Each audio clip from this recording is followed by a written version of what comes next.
আর শিক্ষকদের উপর পূর্ণ পূর্ণ বিশ্বাস রাখবা, পূর্ণ আস্থা রাখবা। শিক্ষার একটা মূল প্রথম যে ধাপটা শিক্ষা অর্জনের, সেটা হচ্ছে সমর্পণ। শিক্ষকের কাছে নিজেকে আত্মসমর্পণ করতে হয়, সমর্পণ করতে হয় যে শিক্ষক আমাকে আমাকে ভালোর জন্য শিখাবে, এবং শিক্ষক যা শিখাবে আমি সেটা মাথা পেতে নিব আর কি। তো শিক্ষার মূল স্টেপ, প্রথম ধাপটাই হচ্ছে সমর্পণ, বুঝলা? তো এই জিনিসটা করতে হয়, শিক্ষকদের উপর যথেষ্ট সম্মান রাখতে হয়।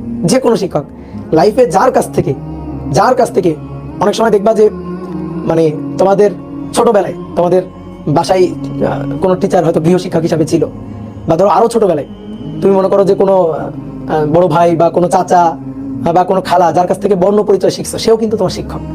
তো তাকেও ঠিক ততটুকু সম্মান দিবা। যার কাছ থেকে একটা অক্ষর শিখছো, একটা অক্ষর, সে তোমার বয়সে ছোট হইলেও তাকেও তুমি শিক্ষক জ্ঞানের শ্রদ্ধা করবা।